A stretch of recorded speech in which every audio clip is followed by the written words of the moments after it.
네, 우리는 지금 일단 인터뷰 하실 분을 찾았습니다. 그런데 지금 이제 누가 영어로 통역을 할 것인가를 정하고 있는데요. 저요? 저는 독일어 전문인데요. 저는 중국어 전문입니다. 마이크를 주한이 오디오는 안 들어도 되니까 네, 여기도 이렇게 요번들 목소리는 좀 좋아요. 잘하시면 돼요. 한국에 언제 옵니다.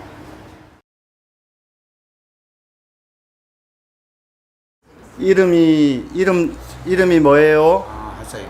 Hussein, Omar. Umar.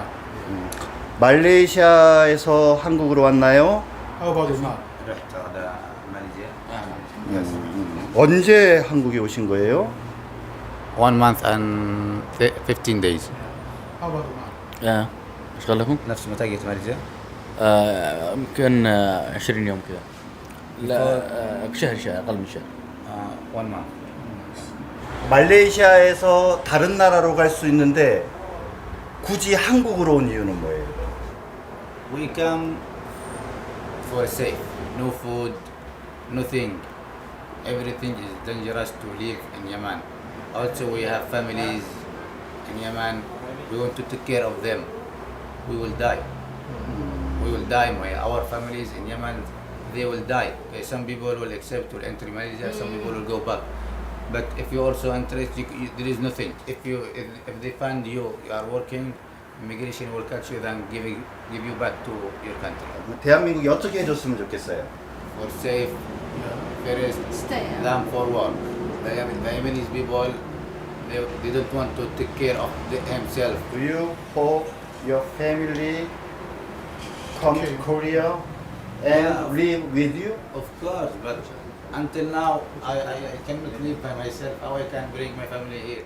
네, 지금 방금요. 예멘 난민들에 대한 우리가 따온 인터뷰를 보셨는데 어떠셨습니까? 아니 무슨 말씀이세요? 난민이라뇨. 그 난민을 난민이라고 하지 뭐라 그래요? 아니 그분들은 난민 신청자죠. 아, 난민이잖아요. 예멘 아니, 난민요. 아닙니다. 지금 언론에서 되게 이상한 것 같아요. 왜냐하면은 이분들은 내가 난민이라고 신청한 사람에 불과하거든요. 어? 그러면 이분들이 잠깐만요. 그렇네요. 난민 신청을 아니 한 그럼요. 거예요. 그러니까 난민을 신청했다고 무조건 다 난민이 되는 게 아니지 않습니까? 그렇죠. 그렇죠. 우리가 신청하면은 그게 당선이 되거나 아니면 신청이 받아들여져야 그 자격을 갖는 거죠. 그럼요. 아, 맞네요. 그래서 난민 신청을 하면은 난민인지 여부를 판단을 받고 혹시나 난민 인정이 안 되면은 뭐 이의 신청을 하든지 기타 또 법적 절차를 거쳐서 최종적으로 난민으로 인정이 되는 거거든요. 그러니까 지금 기사 나오면서 예멘 난민이라고 나오는 기사는 잘못된 거네요. 무지 잘못된 거죠. 자, 우리 만약에요. 이웃 서울에서는 그러면 예멘 난민 신청자라고 써야겠네요. 당연하죠. 제가 예를 들어볼게요. 난민이면 난민 대우 해줘야 되는 거 아니에요? 왜 네. 난민을 난민 대우 해주지 않아요? 잘못된 거잖아요. 그렇죠. 그런데 이분들은 난민 신청자거든요. 그 난민 신청자를 난민 대우를 다 해줘야 되나요? 근데요. 아니잖아요. 난민법에 난민 신청자도 대우가 있어요. 아니 물론 그렇죠. 그것도 사실 생각해 보니까 되게 이상해요. 예 맞습니다. 왜냐면요, 예. 제가 그러니까 난민이 아니에요. 네네. 근데 잠깐 그 기간을 이용하기 위해서 난민 신청을 한 뒤에 저 네. 난민 신청했거든요 하면 그 대우를 받는 거네요. 그렇죠. 아니면 말고. 네. 이거 듣다 보니까 좀 이상해요. 제가 지금 난민법을 가지고 왔는데요. 우리 난민법은 사실은 그 아시아에서 최초예요. 2011년 예. 가을. 우리 대한민국이 이런 정말 인권 국가라는 것을 만천하에 보여주는 건데 아까도 말씀드렸지만 난민 신청자가 다 난민이 되는 건 아닌데 난민 신청만 해도 여러 가지 처우를 하게끔 법에 돼 있어요. 여기 40조에 보면 생계비 등 지원해서 법무부 장관은 대통령령으로 정하는 바에 따라서 난민 신청자에게 생계비 등을 지원할 수 있다. 이렇게 되고요. 난민 신청만 해도 생계비 지원을 할 수 있는 아유, 거예요? 그것뿐 아니에요. 제41조에 따르면 주거시설의 지원이라고 해가지고 대통령령이 정하는 바에 따라서 난민 신청자가 거주할 주거시설을 설치하여 운영할 수 있다 이렇게 돼 있고요. 그럼 컨테이너 박스 만들어서 쓸 뭐 수 그런 있네요. 거일 수도 있고 지금 어제 뭐 물어보시면서 이 호텔 숙박비 누가 내냐고 그러시는데요. 주거시설 지원할 수 있으니까는 경우에 따라서는 이 규정에 따라서 지원했다고 해도 할 말 없는 생각해보니까 거예요. 독일에요. 난민이 엄청나게 들어왔는데요. 어느 날 갑자기 컨테이너 박스가요. 100개가 생긴 거예요. 아 그렇죠. 그것도 여기에 비슷한 그렇죠. 거네요. 그뿐이 아니에요. 의료 지원도 받을 수 있어요. 병원도 갈 수 난민 있어요? 신청자에게 의료 지원을 할 수 있게 돼 있고요. 또 있어요. 교육의 보장도 있습니다. 학교도 보내줘요? 제43조에 따르면 난민 신청자나 그 가족 중 미성년인 외국인은 국민과 같은 수준의 초등교육 및 중등교육을 받을 수 있다. 이렇게 근데 돼 잠깐만요. 우리나라 국민들이 중등교육 받거나 그럴 때 우리가 돈을 다 내고 받아야 되잖아요. 있습니다. 물론 뭐 대한민국도 이제 중등교육까지는 의무교육이니까. 그래도 들어가는 돈이 있어요. 그렇죠. 뭐 기타 또 다른 게 들어가겠죠. 아니 학교는 그냥 다니는 줄 아세요? 또 여러 가지 필요하죠. 필요해. 실내화도 사야 되고요. 신발 조회도 사야 되고요.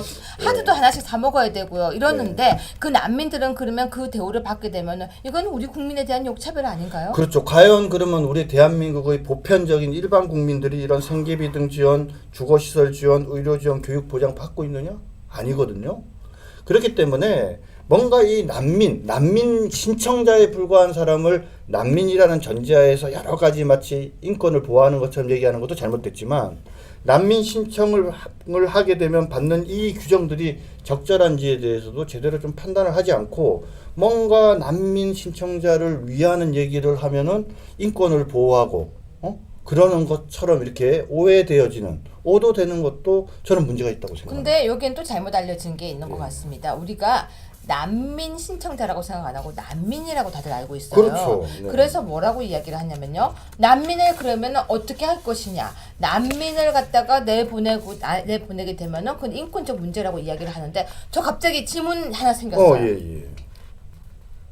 난민이 아닐 수도 있잖아요. 그렇죠. 난민이 아닐 수도 있죠. 그러니까 난민 신청을 했는데 나중에 난민으로 인정 못 받는 경우가 있을 수 있죠. 어디로 보내요? 대한민국의 경우에는 난민 신청이 받아들여지는 비율이 한 3% 2-3%. 밖에 안 근데 된다고 난민 그러거든요. 신청을 했던 사람이 난민이 아닌 게 판명되면 어디로 보내요? 이게 문제예요. 자, 난민 신청자가 난민이 안 됐어요. 그럼 이 사람을 국외로 추방해야 될 거 아닙니까? 어디로 보내요? 어디로 보내죠? 본인이 자국은 가기 싫다고 그래서 하면. 자국으로 근데 본인이 가기 싫다라고 하면은 또 규정이 그 나라를 못 보내게 돼 있어요. 어디로 보내요? 그래서 지금 규정이 어떻게 돼 있냐면 그 사람을 나가라고 하는데 안 나가면은 좀 구금 시설 비슷한데 이제 관리하게 돼 있는데 우리나라에서요? 예. 그래서 이제 그 기간이 이제 제한이 없는 상태죠 지금 나갈 때까지 정리. 그러면 일단 들어만 오면은 네. 방법이 없네요. 그렇죠. 그래서 아까 좀 난민 인정자의 경우에는 사회보장, 뭐 기초생활보장, 교육보장, 사회적응교육, 학력인정, 자격인정. 난민 인정자. 예, 인정자는 이렇게 많은 혜택을 받는 데다가 네. 아까 신청자도 많은 혜택을 받는다고 말씀드렸지 않습니까? 난민으로 인정되지 않은 신청자의 경우에도 마땅히 내보낼 방법이 없는 거예요. 지금. 근데 기사 보셨습니까? 난민 신청자들이요 제주도에 들어와서 우리를 서울로 보내달라고 소송한대요. 그러니까 말입니다. 근데 왜 소송을 해요? 그러니까 지금 현재는 제주도에서 벗어나지 못하게 되어져 있는데 과연 이분들이 지금 들어왔는데 거주지를 그렇게 제한을 할 수 있느냐에 대해서는 근거 규정이 있느냐 없느냐에 대해서 약간 또 말에 좀 다툼이 있어요. 자, 근데 이 사람들이 왜 이렇게 제주도에 한꺼번에 들어오게 된 겁니까? 그렇죠. 그게 지금 중요한 문제인데 그렇기 때문에 이 외국인들이 물론 국제화된 시대에 외국인들과 많이 서로 교통을 해야 되지만 함부로 들어오게 하는 것이 바람직한지 따져봐야 되거든요. 근데 어떻게 이렇게 들어오게 됐죠? 쿠알라룸푸르라고 혹시 아세요? 말레이시아에? 가보셨어요? 예멘이 지금 가보셨어요? 저 가보고 싶어요. 전 가봤어요. 가보지도 않으신 분이 되게 잘. 쿠알라룸푸르 이게 그러니까 어느 지금- 나라인지는 아세요? 아이고 말레이시아잖아요. 그건 수도. 아시는군요. 네. 지금 예멘이 지금 내전이 일어나가지고 북예멘, 남예멘으로 그렇죠. 나눠져 원래 있었죠. 북예멘, 네. 남예멘으로 구분돼 있었는데 북예멘은 공화정이냐 왕정이냐를 가지고 내란이 있었고 그다음에 남쪽 지역은 사회주의냐 자본주의냐를 가지고 싸우다가 근데 합쳐졌죠. 남쪽은 이제 사회주의, 북쪽은 공화정이 만들어진 거죠.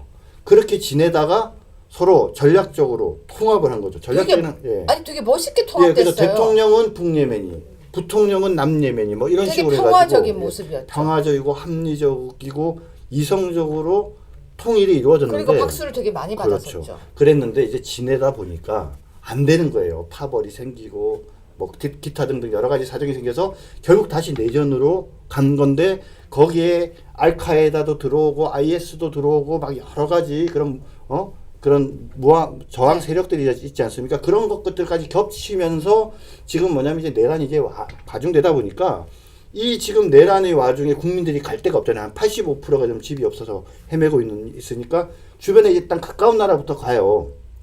이집트도 가고 뭐 여러 이제 주변 나라로 가는데 가다 보니까는 이제 사람이 넘치니까 그 다음에 간 데가 뭐냐면 이슬람 국가들. 그러니까 말레이시아, 인도네시아 이런 데가 국교가 이슬람교거든요.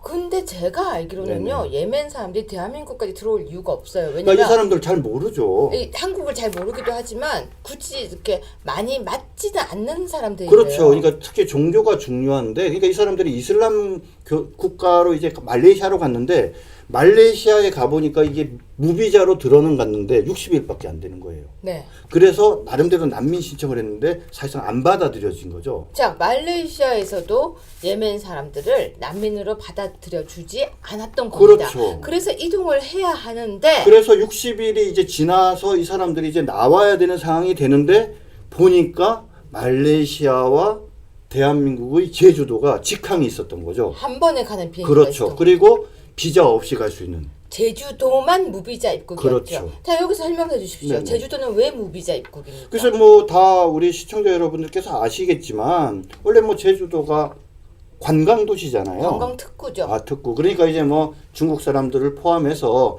많은 외국인들이 그곳에 와서 좀 편안히 여행을 즐기라고 그래서 편의를 위해서 비자 없이 방문할 수 있게 그렇게 된 거죠. 그래서 많은 사람들이 여기에 대해서 또 문제점을 제기했었습니다. 네. 무비자 입국을 해서 들어온 많은 사람들이 도시로, 그러니까 서울로 넘어오는 문제들이 있었거든요. 그렇죠. 그래서 그 당시에 계속 문제를 제기했음에도 불구하고 계속 무비자였죠. 맞죠. 그러니까 지금 뭐 원희룡 요번에 지사가 이런 얘기를 했어요. 아니 뭐 난민 문제 기본적으로는 인도적으로 하고 이 사람들 권익을 또 인권을 보호해 줘야 된다.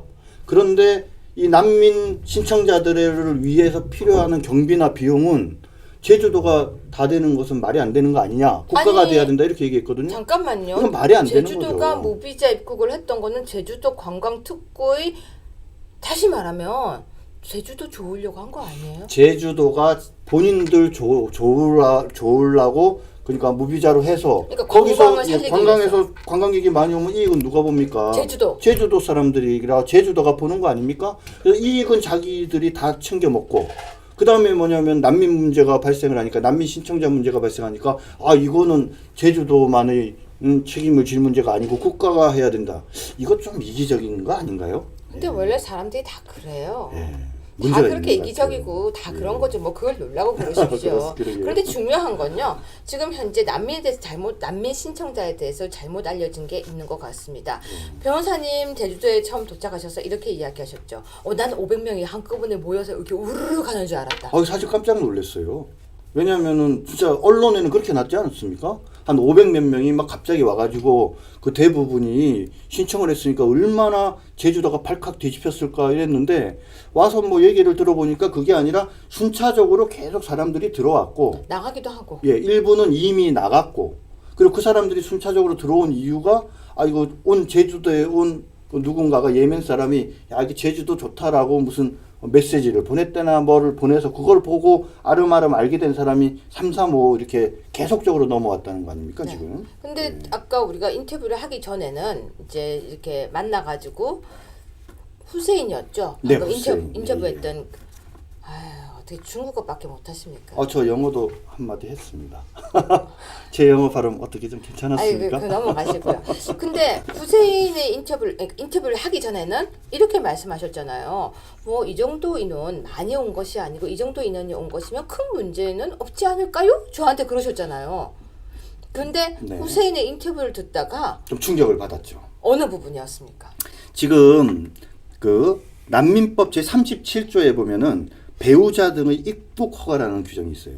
그러니까 예. 아빠가 오면 엄마가 법무부 장관은 난민으로 인정된 사람의 배우자 또는 미성년자인 자녀가 입국을 신청하는 경우, 그렇죠? 특별한 경우가 아니면 입국을 허가하도록 되어져 있고, 그리고 그 1항에 따른 배우자 및 미성년자 범위는 민법에 따르도록 그렇게 되어져 있어요. 그 후세인인가 그 사람이랑 얘기하다 보니까 나이도 젊고 뭐 그래서 25살? 예, 25인데 뭐 가족이 몇 명이요? 9명? 9명. 그러니까 이게 지금 난민 신청을 한 사람의 문제를 단순한 그 개인의 문제로 보면 안 되고 법과 연결해서 보면 그 사람의 배우자와 자녀까지 포함한 전체가 다 들어온다라고 봐야 되는 거죠. 어떻게 보면 그 사람 한 명이 먼저 들어와서 자리 잡으면 당연히 가족들 부르지 않겠습니까? 그렇죠. 그렇기 때문에 우리가 너무 이 감상적인 어떤 인권 의식에 빠져서 이런 난민 신청자를 받아들이는 게 마치 선이고, 그리고 그렇게 얘기하는 사람이 뭔가 멋있고 인권을 보호하는 사람이다, 이렇게 우리가 생각하는 것은 전 아니지 않나 싶네요. 그 진모라고 하는 권모 하는 교수가 한 명 있어요. 아, 예. 저쪽 진영에 있는 사람인데. 아, 그 오늘 그 방송되는 네. 그러네요. 오늘 네. 방송되는. 그러네. 오늘 저기 우리 유여의 최고위원께서 외부자 방송에 출연했는데 오늘 방송된다니까 많이 좀 봐주세요. 방송 중에 저는 완벽한 외부자였습니다. 근데 그 안에서 그런 얘기를 했었어요. 물에 빠져서 허우적거리는 사람은 무조건 건져줘야 되지, 건질까 말까 구분하는 거 아니다라고 얘기했는데, 이건 그와는 정말 난민 문제는 그와는 좀 다른 문제 같아요. 그러니까 지금 독일에서도 뭐 메르켈 같은 사람들이 난민 찬성했다가 지금 이거 아니다라고 본인도 인정하잖아요. 그게 왜 그런지 아세요? 네. 처음에 이렇게 독일도 당연히 인도주의적이라서 그렇죠. 받아들이기 시작했어요. 근데 호의가 권리가 되고요. 권리가 그 다음에 어떻게 됐냐면요, 주장이 되고요. 주장이 그 다음에는 특권이 돼버렸어요. 그렇죠. 그러니까 처음에는 감사합니다. 그 다음에는 조금 더 안 주십니까? 그 다음에는 더 내놔. 그렇죠. 그래서 냉정하게, 아니 왜 말레이시아도 받아들이지 않는 같은 이슬람 교도 국가의 사람인 예멘 분들을 우리가 받아야 되는 합리적인 이유를 제대로 설명하지 않고, 말레이시아에서도 받지 않은 그분은 우리가 무조건 받아야 된다라고 이렇게 얘기하는 분들은 저는 좀 공부를 좀 더 하시고 그 부분을 국민들한테 잘 설명해야 된다라고 생각을 합니다. 뿐만 아니라요, 전 독일에서 직접 제가 체험을 했던 몇 가지 이야기들이 있는데요. 제가 공부했던 예나 지역이라는 곳은 그냥 구동독 지역이에요. 그렇죠. 그 지역에 제 제자가 지금 공부를 하고 있는데, 어느 날 교수님 이 사진 좀 보세요 했는데, 컨테이너 박스가 정말 한 몇백 개가 이렇게 설치되어 있는 사진을 보내왔어요. 그래서 이게 뭐니? 그러니까 난민 집요 이런 거. 근데 그걸 마을에 그냥 막 짓는 거예요. 네. 그냥 계속 짓기 시작하는데 어느 날부터 그게 두려워지기 시작했다는 거예요. 그리고 독일 안에서 여러분 혹시 켈러니아드 그 사고 난 거 보셨을 거예요. 강간 사고라는 게 독일 안에는 별로 없었어요. 네. 근데 여성에 대한 비하가 점점 많아지면서 사고가 자꾸 발생한 거예요. 네. 말은 사고라고 하지만 강간 사건은 독일 안에는 별로 없었어요. 네. 그러면서 점점 이거 아니다, 너무 많이 들어온 거 아닐까라는 문제가 계속 확산되기 시작했고, 그러면서 메르켈의 정책에 대해서 많은 사람이 비판을 시작했습니다. 뿐만이 아니라 직업이라든지 그런 부분에 대해서도 이제 너무 많은 난민자들이 들어와서 그 직업을 차지하게 됐고요. 프랑크푸르트는 깜짝 놀랄 만큼 이슬람화가 되어버렸어요. 네. 정말 프랑크푸르트 가장 시내, 호박새라고 하는 시내가 있는데요. 뭐 백화점도 있고 명품 거리도 있고 이런 데인데요. 이슬람 사람들이 가게에서 영업하는 게 너무 많아진 거예요. 네. 그래서 오죽하면 사람들이 여기 이슬람이 온 것 같아요라고 하는데, 그게 나쁘다는 이야기가 절대 아니고요. 처음에는 몇 명이 와요. 그 다음에는 2배가 와요. 그 다음에는 이렇게 기하급수적으로 늘어나면 과연 이걸 다 우리가 수용할 수 있을까도 고민해봐야 된다는 거예요. 아까 말씀처럼 인권이라는 거 당연히 소중하죠. 하지만 그렇다면 우리 자국의 능력이 그만큼 소화할 수 있는지, 그렇죠. 그리고 자국민을 보호해야 된다는 것이 국가의 역할이라는 거, 정부의 역할이라는 것도 저는 잊으면 안 된다고 생각해요. 예, 정말 맞는 말씀입니다. 근데요, 예. 정말 난민들이 허가가 돼서 들어오게 되면은 예. 인건비 부분에서 우리나라 사람들이 참, 우리 옛날에 연변 이런 사람들 때문에 막 조선족 옛날에 막 밀리던 거 기억나시죠? 그러니까 그런 분들이 결국 들어오면 할 수 있는 일이라는 것은 상당히 그러니까 육체 노동밖에 안 되지 않습니까? 네. 그분들이 뭐 언어가 통하겠습니까? 그렇게 되면은 결국은 뭐냐면 대한민국에서 어렵게 사는 분을 힘들게 하는 거예요. 그러니까 어렵게 사는 분들의 임금을 조금 높여줘야 된다라는 얘기가 있고, 또 그분들 임금을 좀 높여주고 싶어도 이 다수의 사람들이 들어와서 그 공급이 많아지면 시장 형성을 그렇죠. 그러면은 그 누가 그 올려주겠어요. 그러니까 기껏 해봤자 그 최저임금 정도 수준으로 주고, 경우에 따라서는 그 공급이 과잉되면은 실질적으로는 그것보다 덜 주려는 움직임이 나타나지 않겠습니까? 그래서 그런 면들까지 종합적으로 고려를 해보면 이 난민 신청 정말 함부로 받을 건 아니고요. 저는 오히려 미국이 지금 이렇게 성장 발전하는 그 배경에 정말 참 제도화된 이민 제도, 네. 그렇지 않습니까? 그러니까 선별적. 그렇죠. 미국이라는 나라에 가고 싶으면 그래도 대한민국에서 웬만큼 공부도 하고 웬만큼 재산도 있고 또 웬만큼 기술도 있는 사람만이 그 나라에 갈 수 있지 않습니까? 그죠? 그리고 그건 대한민국 사람뿐만 아니라 다른 국가의 사람들도 미국에 가려면 그 이민을 하려면은 그런 최소한의 요건을 갖춰야 되거든요. 그래서 대한민국을 정말 살기 좋은 나라, 그리고 국민들이 외국인이 있어도 안심하는 나라를 만들려고 하려면 다른 나라에서 잘 사는 사람들, 웬만한 인텔리들이나 이런 사람들이 우리 대한민국에 와서 살 수 있는 이런 이민 제도를 오히려 잘 활성화하는 방법들을 고민하는 것이 오히려 이런 문제를 선순환하게 만들 수 있지 않을까 싶습니다. 제주도 다녀와 보시니까 확실히 느낌이 다르시죠? 그럼요. 제가 순간적으로 감상적 인권주의에 빠진 게 아닌가 하는 뭐 좀 그런 반성 깊이 하고 있습니다. 저는 인권주의거든요. 인권주의인데 이런 생각이 들었습니다. 뜨거운 가슴만으로 인권을 생각하다 보면은 뜨거운 가슴에 잘못하면은 진짜 불탈 것 같다는 뜨거운 가슴에 차가운 이성으로 그리고 냉정하게 무엇이 먼저인지를 생각해 보면서 이 부분은 다루어야 될 것 같다는 생각이 들었습니다. 계속해서 흘러가는 과정 보면서요. 또 지금 문제점이 많아요. 몇 명의 공무원을 투입하겠다, 몇 명을 상담하겠다 그러는데 더 우리가 다뤄야 될 것 같습니다. 마지막으로 한 가지 말씀드리면 지금 우리 법에 따르면 그래서 이제 난민 신청을 하고 나선 결정을 하는데 시간이 6개월 뭐 이내 이렇게 돼 있어요. 그리고 그 기간 동안. 예, 그다음에 이의 신청도 할 수 있고요. 그다음에 행정 소송도 하는데 1심, 2심, 3심에서 언제 끝날지 모르거든요. 그래서 적어도 난민의 문제에 대해서는 지금 들어오는 것은 이제 뭐 예매는 막았지 않습니까? 그런데 이런 무비자 제도 부분에 대한 관한 고민도 필요할 뿐만 아니라 이 재판 절차나 이런 과정들도 결정 과정을 좀 더 신속하게 해서 그래서 결국은 오랫동안 그분들이 거주해 있으면 사실 그분들도 인권을 침해당하는 거잖아요. 그렇죠? 그리고 이 부분은 제주도가 일단은 1차적으로 끌어안아야 되는 그렇죠. 문제고요. 예, 그러니까 그렇게 해서 좀 빨리빨리 좀 처리할 수 있도록 법 개정도 필요하지 않나 싶습니다. 네, 여기서 그럼 마무리해도 되겠습니까? 네네. 아유, 제주도에서 뛰어다니느라 고생하셨습니다. 아, 예, 예. 네, 고생하셨습니다. 감사합니다. 네, 초대해유 오늘은 여러분이 잘 아시는 얼굴입니다. 저기 석촌호수에 뛰어들지 않으시고 여기에 나오신 분이시네요. 박종진 전 앵커님이십니다. 안녕하십니까? 네, 석촌호수는 뛰어들 겁니다. 네. 예, 근데요. 뛰어들겠다고 공약을 했었는데 네네. 왜 안 뛰어드셨습니까? 아, 이게 월드컵이 끝나야 되니까. 왜요? 관심을 네, 한 몸에 그럼요. 받겠다. 네, 뛰어들려면은 그래도 관심을 받아야 근데 뛰어들고 나면 어떻게 되는지 아시죠?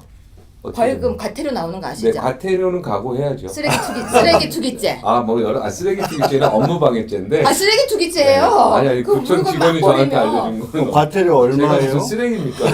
아니 진짜로 하니까 그거 유 교수님. 호수에다가 예정을 생각해가지고 무슨 쓰레기까지 나옵니까? 저하고 잘 아세요? 웃는데 웃는 게 아니야. 자막 달아주세요. 오라버니라고 하면서 저를 그렇게 극진히 모셨던 우리 유 교수님이 그랬는데 어느 날 최고위원이 되고 어느 날 또 이렇게 막 굉장히 센 최고위원과 발언들 함께 하시고. 방송하니까 급이 높아지니까 좋으시죠? 진짜 궁금한 건데요. 네네. 쓰레기 투기예요? 업무방해예요?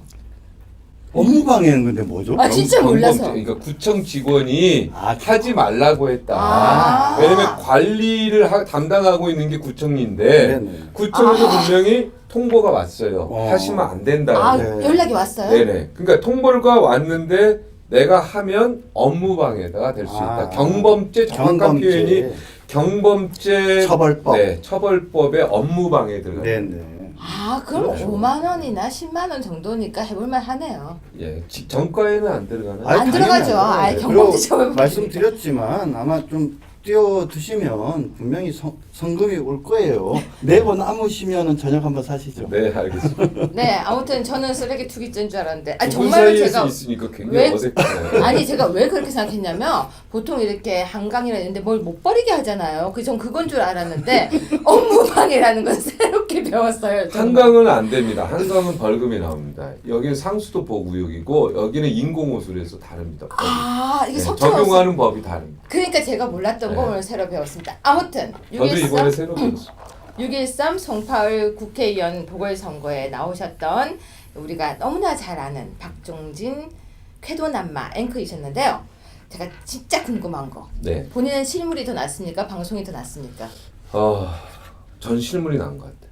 아, 방송이 멋있던데. 방송이요 이상하게 그 분장하는 게요. 네. 예, 조금 저랑 안 맞는 것 같아요. 그리고 막 머리도 막 세워야 되고 이러니까 네. 그게 조금 안 맞.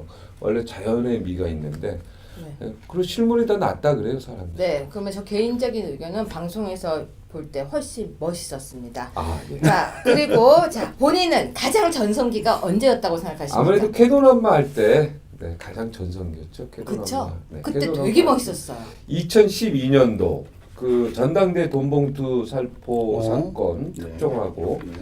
그때 예, 그러니까 참 언론인상이라 그러죠. 네. 맞아, 그때 상 대한민국 받았죠. 참 언론인상 받고 그때가 40대. 그때 40대죠. 지금도 거의 40대라고 봅니다. 아 왜 그러세요? 한 살 빼주세요. 60이 다 되어 가십니다. 자, 그럼 계속하겠습니다. 저기 그때가 가장 전성기였는데 사실 그 당시 여자들한테 인기가 되게 좋았어요. 아 그렇습니까? 그거 예, 못 그 느꼈습니다. 검도 목검도 아, 하고 예, 이렇게 예. 딱 할. 실제 검도 하십니까? 아니 우리 아들이 합니다. 저는 못합니다. 아, 그럼 네. 예, 그냥 행동 모션이었다고 네, 합니다. 모션이. 아무튼 여자들이 너무 검도 잘하는 박종진 멋있다. 그 당시에 쾌도 남말 박종진 하면 모든 여자의 로망이고 팔 걷어서 이렇게 앉아 있는 모습에 반했다. 할머니들이 좋아했어요. 아니요. 3, 40대도 아, 좋아했어요. 3, 40대도요? 제 주변에서도 다 좋아했었어요. 그래요? 네. 근데 누가 그런 얘기를 하더라고요. 이거 실제 들은 얘기인데 얼마 전에 중국집에서 박종진을 봤다. 네. 변했다. 늙었다. 아 그래요. 네. 네 고맙습니다. 네, 팔 걷어서 앉아 있는데 덮어주고 싶었다. 아 그때 굉장히 힘든 때였을 거예요. 맞아요. 그죠? 아니 힘든 맞아요. 때. 그래서 누가 그렇게 댓글을 써놓은 걸 꼭 보고 안아주고 싶었다 아니었어요? 그건 아니었는데. 아 아니었어요. 네. 이번 질문 해주시죠. 아 그럴까요? 아, 공동 진행이십니까? 아니요, 진행은 전데요. 아, 예. 옆에 앉아 있으면 그 멀쩡할까 싶어. 망구석 아, 같잖아요. 그래서 약간 심심할까봐 하나씩 질문 드리는 거예요. 우리 박 앵커께서 박 앵커가 아니고요. 네, 박 앵커가 아주 유명하신 분인데 바른정당 후보로 출마하면은 3등할 거라고 다 대부분 예상했잖아요. 네네. 그런데도 이렇게 출마를 하신 게 혹시 본인이 그래도 당선될 거라고 생각하시고 출마하신 건가요? 우리 정준길 뭐라고 그래 대변인이라고 아니요, 정준길 그냥 뭐 변호사. 친구라고 해도 되지. 아니, 정준길 변호사. 제명당했던 네, 대변인. 네. 네. 네. 우리 정준길 변호사도 출마하셨잖아요. 저 지난번에 저는 되는 줄 알았죠. 아니 그러니까 지난번도 그렇고 지지난번도 되는 거. 처음에는 좀 어렵지만은 요 다음을 위해서 열심히 한다고 생각했고요. 그래도 그때도 될 줄 알았을 걸요. 아니요. 가능성이 있다고 봤죠 아니요. 처음에. 처음에는 요번에는 어렵지만 네. 요 다음을 위한 교두보를 제대로 만들자라고 생각을 했었는데 네. 그 정도는 했고요. 두 번째 할 때는 제가 이겼다고 생각을 했어요. 이겼다고 봤죠. 이긴다고 생각을 했고 그 전날 지금 기억력이 흐려져서 그렇고 처음 때도 이길 수 있다라고 생각했어요. 이겼으면 확실해요. 이겼으면 네. 좋겠다라고 생각은 왜냐면 했는데요.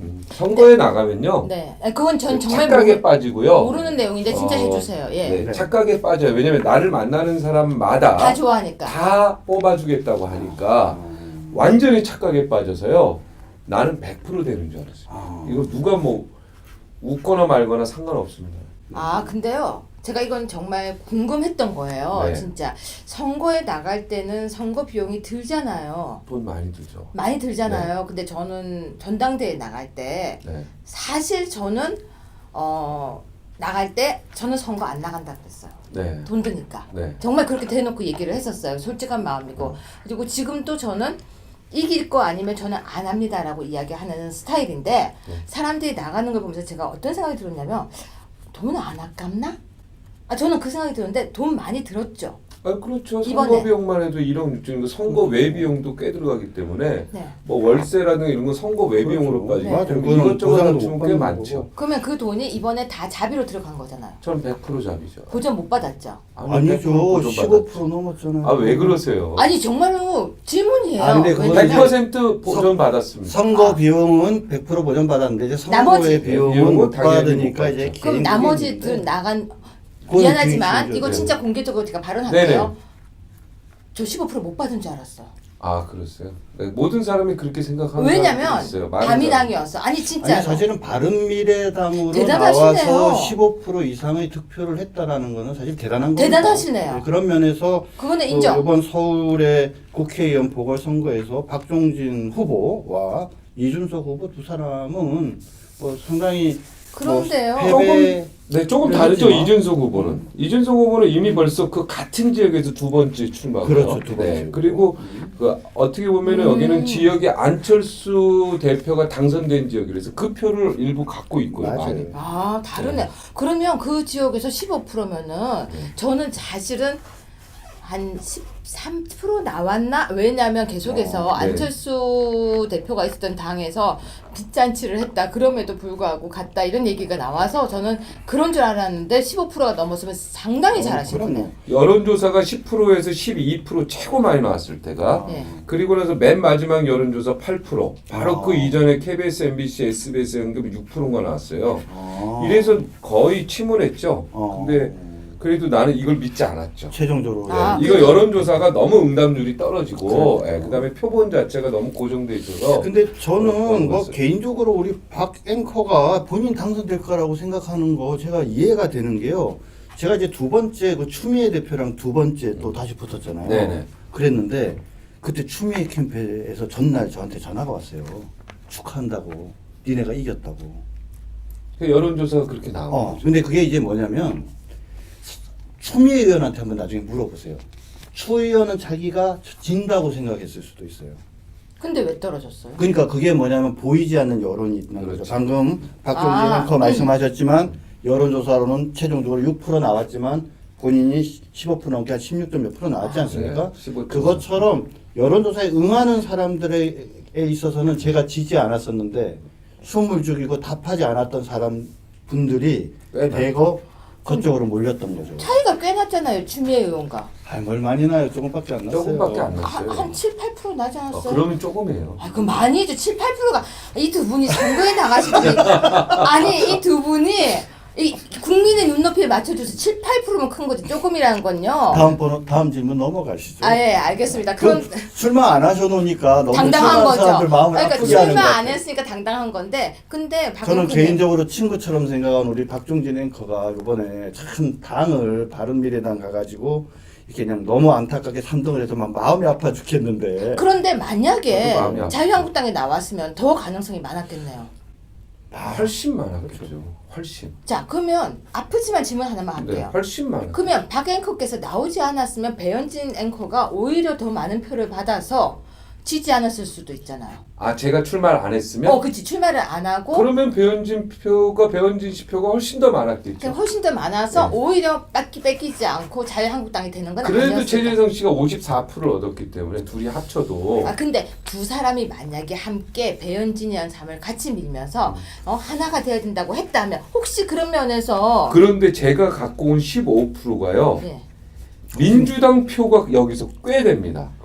또 거기서 예, 그걸 예, 갖고 오신 민주당 거예요. 표. 그러면 안 나오셔도 제가 원래 배현진 뿌리가 표는- 호남 쪽이라서 왜요? 예, 호남이 우리 아버님도 호남이고 호남이 향후 회장이 저희 구의원으로 또 이번에 출마라서 사실 호남 쪽 사람들이 많이 지지를 해줬거든요. 그럼 자유한국당 표는 또 아닐 수도 아니 있겠네요. 그러니까 저는 자유한국당 표라고 생각을 했는데 나중에 이제 복귀를 하면서 사람들을 만나 보니 오히려 민주당을 뽑아려고 했던 사람들이 의외로 15% 중에 5%는 됐다. 근데 저는 좀 지난 얘기지만 좀 아쉬웠던 것이 뭐냐면 그때 원래 단일화하자라고 사실은 기자회견 하려다가 말았잖아요. 그렇죠. 그죠? 네. 근데 뭐 지금은 고백하겠습니다. 네네. 네. 왜 그랬냐면 그때는 저희 송파 을 지역이 아주 이제 우파가 강한 지역. 그렇죠. 저는 이제 보수 진보라는 단어를 좀 별로 쓰고 싶지 네네. 않아서 우파가 굉장히 강한 지역인데 이 지역에 유지들이 있어요. 선거 네네. 나가고 지금 그 뭐 온갖 그 회장님들이 굉장히 많습니다. 네네. 그 회장님들이 또 연합대에서 또 네가 나이가 배현진 씨보다 많으니 그렇죠. 네가 먼저 제안을 하고 뭔가 합쳐줘야 되지 않겠냐. 너 보수 아니냐. 그래서 저도 분명히 중도 보수 맞죠. 네. 중도 우파 맞죠. 그러면 네가 분명히 앞장서서 길을 들고 나가라. 그래서 제가 이제 어떤 상의도 안 하고 일단은 액션이라든가 노력하는 과정이 필요하다. 그래서 그 노력하는 과정을 보여주려고 기자회견을 해서 배현진 씨하고 만납시다. 만나서 우리 송파을에 우파 세력들이 원하는 단일화에 대해서 한번 의논 한번 해봅시다라고 공개적으로 제안하려고 했다. 그런데 이제 그 제안 자체도 못하게 됐던 거죠. 단일화를 하자라고 제안을 하려고 했던 것이 아니라 단일화에 대해서 하여튼 논의를 논의를 해보자. 하자. 거죠. 어쨌거나 손을 먼저 어차피 그게 내밀려고 그거죠. 예. 했던 거네요. 네. 3번 질문 이어서 해주십시오. 그래요. 그때 굉장히 속상해하셨잖아요. 아, 사실 예. 이제서야 후일담인데요. 두 분이 뭐 어떤 사이인지는 모르겠지만 친구시래요. 근데 제가 사실상 정 변호사님이 친구라고 하는 걸 별로 안 믿어요. 정 변호사님은 친구라고 하다가 한번 까이신 적 있죠? 저한테요? 아니요. 저한테 까인 적은 없는 거죠. 말고 아니 그 금모 씨 얘기하는 금모 씨라고. 사실 금모 씨 때문에 우리가 둘이 잘 알게 그러니까 됐어요. 금모 씨한테 본인은 내 친구라고 했는데 그분이 친구 아니야 해서 저분이 그 친구에 대한 아픈 상처가 있어요. 그렇죠. 예. 근데 그래서 나는 친구라는데 여기는 친구처럼 같은 친구 뭐 이런 식으로 또 근데 두 분이 친구인데요. 친구를 하기로 했죠. 이제 금태섭 예, 사건으로 그랬는데 해서 펑크를 냈잖아요. 캐도남마 출연할 때. 그 다음에 고정으로 만들어줬다면서요. 그렇죠. 예. 근데, 캐도남마 펑크 낸 거는 유일한- 캐도남마 역사에 유일하게 접박이 네. 됩니다. 근데 중요한 차 사고 건 나서. 자랑할 건 아니네, 근데. 저하고는 오누이 사이처럼 지내자고 해놓고 방송 고정 안 해주더라고요. 아, 그러니까 그랬나요? 지금 자 여기서 진실 시청률이 토크. 안 나와서 그랬을 거예요. 전 시청률 제조기였고요. 아, 조금 더 네. 지금처럼 최고위원 했을 때처럼 그래야 되는데 그때 캐도남마 때는 정말 그 숙녀의 모습으로 딱 갖춰서 아주 그 그게 교수와 그 기억나십니까? 굉장히- 제가 나갔던 프로가 민간 조사업이었어요.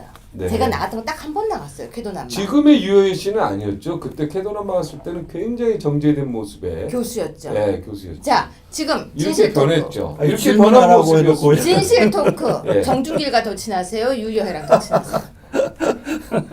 당연히 중길이랑 친하죠. 친하시죠? 예, 인정하겠습니다. 왜냐면 그러면- 난 유해 씨랑은 통화를 거의 하진 않고 네. 정윤길 씨랑은 통화를 좀 가끔 하는 사이고 서로 어려움도 얘기하고 또 이번에 여러 가지 사건들 많이 있을 때 뭐 모든 당을 떠나서 인간관계를 모든 걸 떠나서 서로 그냥 위로할 수 있죠. 전화해서 우리가 인간관계하고 자꾸 뭐 이렇게 이념이나 당이나 이런 걸 따진다는 너무너무 게 걱정을 이미 그게 했어요. 구태 세력이에요. 그러니까 이미 너무너무 구태 걱정을 했었어요. 그렇죠. 서로 걱정하는 사이입니다. 나는 이번 지난번 떨어졌을 때도 걱정했고 네. 또 뭐 유해시 출판기념회에서 제명당했을 때 네. 속이 굉장히 아프더라고. 이게 제명당할 일인가 이런 것도 고민해봤고. 그것도 그렇지만 여혜랑 놀지 마라 얘기도 하고 싶었죠. 솔직히 그랬죠. 그러니까 놀지 말라는 거는 준길아 솔직히 그랬죠. 왜 거기 갔니 너? 그러니까 준길이 워딩이 딱 네. 하나야. 약속했는데 가야지. 그러니까 여혜랑 놀지 마라 그 하기로 얘기 했는데 하셨죠? 당연히 했죠. 네. 놀지 말하기보다는 너 왜 출판기념회 같이 했냐. 네, 네. 그래도 너 제명당해. 난 그게 안타까웠죠. 그러니까 그래서 놀아서 제명당했다. 아, 같이 놀았다는 놀았어. 표현보다는 출판기념회 같이 공동으로 해서 놀지는 않았잖아요, 두 분이. 아니죠, 같이 논 거죠. 뭐 하고 놀았는지 아세요? 보수 우파를 어떻게 하면은 가장 재밌는 정치를 보여줄지 우리는 정말로 재밌게 논 거 하고 아니고 싶었거든요. 그 두 분이 이제 R&D 한 거죠. 네. 연구한 거죠. 네, 그랬는데 손학규 상임 고문께서 출마한다 이야기가 나올 때 사실 저분이 밥을 안 먹는 걸 처음 봤어요. 한 끼를 안 먹었어요. 네. 전 진짜 밥 안 먹는 거 처음 봤어요. 반찬만 먹더라고요. 네. 반찬만 계속 살이 먹으면 찌니까. 계속 반찬. 먹으면서 종진이 어떡하나. 종진이가 사퇴를 해야 되는데 반찬만 먹어야지. 밥이 안 넘어가. 그런데 그렇게 걱정해줌에도 불구하고 왜 출마하셨습니까? 문자 보여줄까요? 우리 그러니까 정준길 변호사가 보내준. 왜 출마하셨습니까? 이번이 드디어 네가 출구 전략을 짤 때다. 그러니까 왜 그럴 수- 출마하셨어요? 오히려 손학규 대표가 나왔을 때 네가 양보하는 게 모양새가 좋을 수 있다. 이런 조언을 그렇게 했죠. 조언을 정말로 걱정 많이 했어요. 어느 정도로 걱정 많이 했냐면 정말 이러다가 종진이 큰일 나는 내가 어떻게 이 사람을 도와줄까라고 이야기를 하더라고요. 그랬는데 제가 옆에서 이렇게 말했어요. 친구 아니라고 생각하면 어떡하게요? 증거 대봐요. 제가 정말 그렇게 놀렸어요. 왜냐면 네. 이미 당하신 경험이 있어서. 그런데 저는 들으실 줄 알았어요. 네. 출마 안 하실 줄 알았어요. 뭐 제가 이야기를 하나 좀 덧붙이면, 그러니까 좋은 인재가 그렇죠. 당을 잘못 만나고 상황을 잘못 만나가지고 이게 출마라는 게 이게 시작을 하다 보면 중간에 진짜 내리기가 어렵거든요. 출마라는 기차에서. 그랬는데 참 말도 안 되게 손학규 상임 고문이 갑자기 전략 공천한다고 하면서 몇 달 동안 애쓴 이 훌륭한 인재를 끌어내리려고 하니까 그럴 때는 오히려 이렇게 마지못해 이렇게 비켜주는 것이 그냥 저는 3등이라는 결과가 나오는 박종진보다는 그런 부당한 요구에 떠밀린 그래서 억울하게 된 박종진이 국민들에게 훨씬 더 사랑받고 또 동정받을 수 있는 생각도 들고 그래서 네. 자제에 그냥 너무 그냥 그동안 해온 거 하지 말고 그냥 공무원한테 줘버려라 이제 이렇게 한 거죠. 했는데. 자 네. 그럼 내 정준길 변호사한테 질문 하나 드리고 싶어요. 네. 자 이제 결과 다 나왔잖아요. 제가 네. 양보 안 하고 끝까지 가서 여기까지 왔죠. 네. 자 그때 양보하는 게 나았을까요? 아니면 지금이 나았나요? 양보하는 게 낫죠. 나는 솔직히. 양보하는 게 더 나아. 그렇죠. 아, 지금도? 네. 지금도. 그때 그냥 출구 전략으로 그럼요. 나가는 게. 왜냐하면은 안철수 대표가 새 정치를 표방하면서 정치 시작한 사람이잖아요. 어느 순간부터 더 이상 새 정치가 아니었고 바로 안철수가 서울시장 후보면서 손학규 상임 고문을 전략 공천해야 된다는 것은 그토록 말하던 새 정치가 그토록 미워하고 싫어하던 구태의 전형이란 말입니다. 그럼 구태의 전형을 사실은 저는 정확히 더 지적해 주는 것이 더 중요한 시점이 아니었을까. 근데 저는 확신이 드는 게 끝까지 버티고 완주한 게 잘했다는 생각이에요. 왜요? 어떤 면에서? 그랬기 때문에 여기 1호 서울 여기 TV도 나오는 거고 만약에 거기서 했다면 역사의 뒤안길로 사라질 수도 있었다. 오히려 물론 2년 후에 기회는 있을 수 있겠지만 그 기회가 뭔지도 모르고 역사가 내일 일도 모르는데 2년 후에 어떤 변화가 있을 줄 알고 오히려 여기서 내 목소리를 정확히 내준 게 좋았고 손학규 대표가 정면으로 붙어서 어떻게 보면 내가 이번에 끌어낸 게 훨씬 더 좋았다라는 확신이 지금 들어서 이제 결과적으로 이제 복귀를 해봐도 그리고 두 분처럼 생각하시는 분들 특히 자한당에 계시는 저도 자한당의 기자 출신이니까 아시는 의원들 많이 있지 않습니까? 이름은 안 되겠지만 그분들이 똑같은 이야기를 하셨거든요. 그러니까 자한당에 계셨던 분들은. 네, 근데 그분들이 그런 제안을 해왔을 때 제가 미안하지만 끝까지 갑니다라고 이야기를 하고 지금 끝까지 왔는데 결과적으로 주변에서 이렇게 일반인들 얘기 들어보면 끝까지 간 게 잘했다. 이게 한 95% 되고 그래요? 5%가 지금 두고 그런데 특히 자유한국당에 계신 입장에서는 거의 다 이 5%에 들어가더라고요. 그렇게 따지면 그럼 이쪽은 좀 더 보수 우파 쪽이고 이쪽은 좀 더 중도 우파라고 보면 되나요? 그렇지 저는 중도 우파라고. 그런데요. 중간은 없는 거 아시죠? 저는 정확히 얘기하면 진보 우파라고. 그건 저예요. 진보. 그건 진보 저예요. 아 그렇습니까? 아니 우리 둘이 다 그럼 우리가 다 진보네요 진보 그러면. 왜냐면 우파에서 중도 쪽으로 향하는 게 진보를 붙여야 되거든요. 더 정확하게 얘기하면 보수 안에서 볼 때 네. 좌파래요. 그렇죠. 보수 안에서 봤을 때 좌파가 진보 우파. 예, 저는 진보 우파예요. 저는 왜냐면 제가 완전히 꼴수가 될 수 없는 사람이에요. 아닌 건 아니라고 말을 해야 되니까. 근데 왜 홍준표 대표랑 그렇게 됐어요? 원래 친하셨다. 안 친했는데요? 아니, 처음에 그래도 손도 잡고 막 친했잖아요. 손은 잡힌 거라서 저희 첫 단계. 고소하고 있었어요. 아 그래요. 아니, 잡히든 뭐 어찌 됐든. 아, 손은요? 제가 볼 때 굉장히 1등, 2등 했잖아요. 또 최고위원도 그죠? 그러면 기절할 거예요. 홍 대표는 당 대표였고요. 이철우 의원이 1등이었어요. 아 그랬어요. 2등 하셨나요? 기자 출신 맞아요. 아 그러니까 뭐 기사 대돈남바에 칼날이 네. 무디어졌던 뭐 하여튼 뭐 2등, 박근혜였습니다. 2등, 3등, 2등을 해서 최고위원 2등, 3등 됐잖아요. 엄청 큰 차이예요. 네 알겠습니다. 어머 슬쩍 근데 3등이 왜 묻어가려고. 두 분이서 왜 잠깐만, 갈라졌어요? 잠깐만 본인이 3등이니까 2등인지 3등인지 그러는데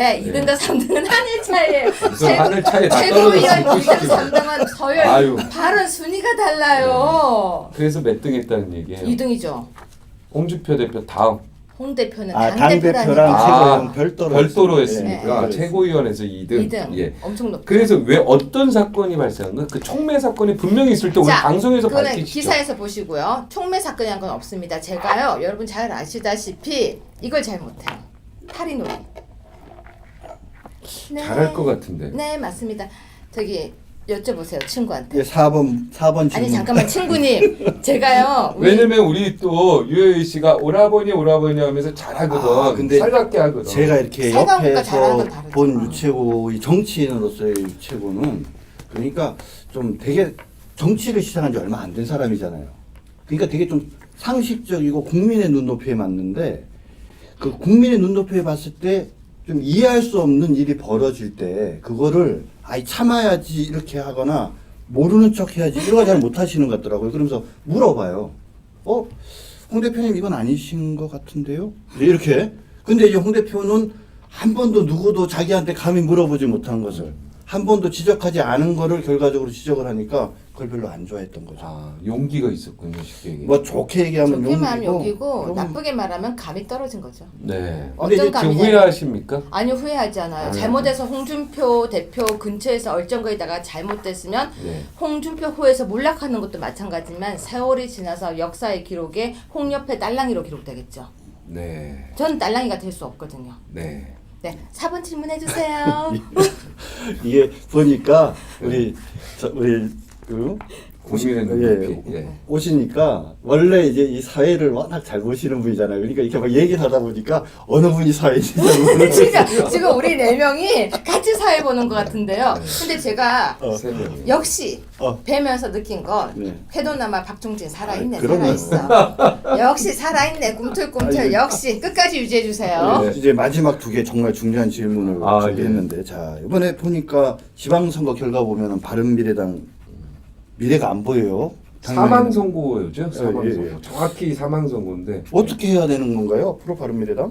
바른미래당은 그러니까 어쩌면 실험이 끝났지 않습니까? 아. 합리적 진보라고 주장하는 세력과 국민의당 세력 그리고 개혁적 보수를 꿈꾸는 바른정당 세력과 무언가 비빔밥을 만들려고 했는데 결국은 맛있는 비빔밥이 안 나오고 죽도 아니고 밥도 아니고 섞이지도 않았고 그런 당으로 이제 국민한테 결론을 내렸고 이번에 가장 충격적인 거는 기초단체장이 한석도 안 나왔다는 거고 네, 한석도 안 나왔죠. 예. 서울의 기초의원 제가 알기로 경기도 기초의원도 한 명도 안 나왔어요 지역구에서 이거는 사망선고 중에서도 완벽한 사망선고라고 이걸 빨리 인정을 해야 되고 이제 대한민국이 바른미래당이 꿈꿨던 게 어떤 다당제로 국민이 좀 인정해 주는 그런 사회였는데 결국은 대한민국은 양당제가 될 수밖에 없다라는 걸 정답으로 받은 표거든요. 그러니까 이제 여기에 따라서 바른미래당도 미래를 결정해서 움직여줘야 되는데 지금 아직 급한 게 없어요. 배지들은 의원들은 앞으로 2년이 남아 2년이 있어요. 남았죠. 자유한국당도 마찬가지예요. 이게 만약에 선거 6개월이 앞서면요 이미 벌써 다 정리하고 그죠? 헤쳐지고 다시 모이고 뭔가 정리됐을 거예요. 민주당 갈사로 가고 그죠? 다 정리되는데 아직 시간적 여유가 있어요. 아직은 답이 아직은 덜 익었다. 그러니까 흔들려야 된다. 배부른 돼지는 절대로 움직이지 않아요. 그렇죠. 이 지금 의원들 배지의 어떤 기한이 임기가 남아 있는 한 절대로 우리가 원하는 그러한 해처 모여는 이루어지지 않을 것이다. 이제 어차피 이제는 내년 한 상반기 6월이나 7월 이 정도 돼야 내가 움직인다. 그때 움직일 때 판을 잘 짜야 되고 그때는 무언가 새로운 세력이 등장해야 되지 않을까. 신진사대부가 등장하듯이 조선에 무언가 새로운 세력 젊고 개혁적인 그리고 지금 살아있는 지금 보수당이라고 하는 건 죽었지만 보수의 국민들은 절대 죽지 않았고 과반수 이상의 대한민국은 보수라고 저는 확신하고 있기 때문에 이들을 이끌 수 있는 그런 리더가 반드시 탄생해야 되고 적어도 젊은 그리고 개혁적인 미래지향적인 그러한 세력이 구축이 돼야 되는데 그건 한 사람이 아니라 적어도 20-30명의 누가 봐도 인정하는 국민이 인정하는 그런 보수 세력이 탄생해야 된다. 박종진이 생각하는 젊음의 기준은 대충 어디 정도까지? 나이로 따질 수는 없는데 왜냐면요. 제가 볼 때 제가 외모로 볼 수도 60대 없으니까. 중에 굉장히 젊은 사고를 가시는 분들도 있어요. 전 젊은 사고로 보는데 뭐 육체적인 나이도 굳이 뭐 따진다면 그래도 50대 초반까지. 본인까지도 슬쩍 아니, 하고 아니, 가는구나. 그러니까 이 정체성 이 부분에 있어서 젊은 정체성을 정말 딱 내놓고 미래지향적인 정체성을 내놓고 이 정체성에 함께하는 사람들을 우리 젊은 사람이라고 합니다. 저는 이렇게 표현할 수 있겠습니다. 꼰대를 부리지 않는, 아 그래요? 고집을 부리지 않는, 네. 자기를 내려놓을 줄 아는. 그러면서 좋네요. 정말 같이 이야기할 때 아집과 고집이 없는. 좋네요. 그리고 뒤로 갈 수 있는. 네. 본인이 항상 앞서서 앉으려고 하지 않고 뒤에 앉아서 있을 수 있는 그 사람을 그러면 일단 젊은 신진이라고 우리는 일단은 말을 하고 넘어가겠습니다. 네. 마지막 질문해 주세요. 방금 다 말씀하신 것 같은데 그런 국민들로부터 사랑과 신뢰를 받고 또 보수업과 통합해 나가기 위해서는 새로운 리더십 필요하고 또 말씀하신 것처럼 그런 젊은 한 20, 30명의 사람들이 필요하다. 네. 그리고 본인도 그 일에 앞장설 생각이 있다 이렇게 말씀하시는 것 같은데 한 20, 30명 있나요? 대한민국에? 앞장선다는 게 내가 리더가 될 자격이 있다고 생각하는 건 아니고요. 네네. 누군가 리더가 될 자격이 딱 그리고 모두가 저 사람이다 얘기하면 큰 바의 얼굴이다 생각하면 저는 얼마든지 여기서 앞장서라는 것은 뒤에서 도와주는 것도 앞장선 그렇죠. 도움이라고 할 수 있죠. 멋지네요. 네, 저는 뭐 충분히 함께 할 수 있고요. 함께 할 만한 사람이 좀 누가 있는지 좀 근데 막 손을 잡고 그러세요. 친구잖아요. 거봐 싫어하는 거예요. 맞죠? 여기 예능이라고 하니까. 아니 우리 정준길 변호사도 굉장히 제가 아는 정준길 샤프하죠. 네, 굉장히 샤프하고 아주 샤프하죠. 미래지향적이고 저는 당연히 이제 뜻이 같고 그렇죠. 우리가 같이 정책성 같이 공유하고 두 분은 외모도 비슷한 강령도만 거예요. 그래요? 지금 앉아 계신데 쌍둥이 같아요. 저를 좋아하시는군요. 네. 두두두. DJ가 항상 이야기했던 게 자기는 보수라고 얘기했거든요. DJ가 보수 야당의 리더다 해가지고 나와서 당선이 된 사람이에요. 그렇죠. 그렇기 때문에 민주당은 좌파다 진보다 이렇게 규정 지을 필요도 없어요. 네. 거기서도 굉장히 폭이 넓게 생각해야 되고 오히려 자유한국당 내에서도 진보적 색깔을 갖고 있는 사람이 굉장히 많고요. 네. 이제는 그런 걸 좀 뛰어넘어서 우리가 하나가 되는 데 있어서 정체성과 강령을 제대로 한번 새로운 시대에 맞게 조금 전에 다 같이 뛰어넘어서라고 하셨잖아요. 네. 저희가 아마 한 2주 정도 뒤에 100m 달리기를 할 거예요. 그때 뛸 때 오세요.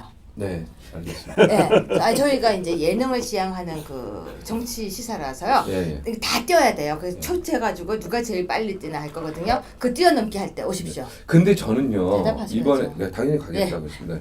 그런데 3명 뛰는 건가요? 네. 그래요? 네. 더 뛸 수도 있어요. 일정을 더 뛸 보고 수도 하여튼 자 이제 거의 마무리할 때가 됐는데요. 요즘 네. 생계 유지는 무엇으로 하고 계십니까? 지금 열흘밖에 안 됐습니다. 네, 생계 유지 지금 여기 출연료 안 나오나요? 아마 안 나오나요? 죄송합니다. 이거요. 이거가 출연인가? 네. 몰랐습니다. 네. 이제 뭐 저는 이제 강연도 많이 하고 그렇죠. 방송 이런 요즘 저서와 방송 저술 활동 많이 하십니까? 뭐 곳곳에 지금 방송에서 계속 불러서 네. 지금은 이제 진행자가 아니라 근데 진행자로 다시 나서야죠. 그거 이제 불러주시면 네. 그 진행자로서의 박종진의 모습이 가장 멋있고 빛났거든요. 네. 좀 추천 좀 해주십시오. 당연합니다. 제가 방송국을 하나 만들겠습니다. 네, 알겠습니다. 네. 열심히 하여튼 생계 유지하고 지금 가족들이 너무 고생했기 때문에 그러니까요. 그리고 아무래도 출혈도 있었고 그래서 마크롱이 그렇게 얘기했대요. 혁명하겠다고? 네 밥벌이부터 해 그랬대요. 네. 마크롱. 예, 마크롱이 젊은 청년이 자기가 혁명을 하겠다고 혁명가를 부르면서 마크롱을 약간 비웃으니까 너 밥벌이나 하고 있니? 너 밥벌이를 하고 난 뒤에 혁명을 노래해라고 한 거예요. 정말 그게 가슴에 와닿는 이야기잖아요. 그래서 요즘 정준길 변호사님이 밥벌이를 하고 계십니다. 네. 네, 요즘 일단 밥벌이에 신경을 쓰겠습니다. 이게 되게 중요한 얘기예요. 밥벌이라는 것은 생계 유지가 중요한 게 아니라요. 네 할 일을 다 하고 그걸 다 할 수 있는 자리에서 남을 훈수를 두라는 뜻 같아요. 네. 그것도 있고 뭐냐면 밥 벌어 먹는 고민을 한 사람이 그렇죠. 나라 경영을 해야 된다는 거죠. 한 번도 그렇죠. 자기가 자기 손으로 돈을 벌어보지 못하고 금수저들이 그렇죠. 정치하는 건 문제가 있죠. 경영 같은 거 한번 못 야, 해본 우리 사람이. 셋이서 나가서 우리 숭구리당당 한번 만들어 볼까요? 금수저도 문제가 있고요. 돈을 하나도 못 벌었는데 정치 낭인으로 계속 그렇죠. 겉들고 살면서 맞습니다.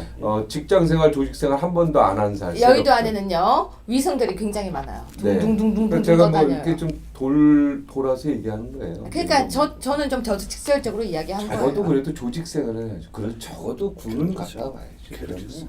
자 오늘 여기까지 나와주셨는데요. 네. 그래도 이렇게 친구분이 두 분이 나란히 앉아 계신 모습 보니까 아주 훈훈합니다.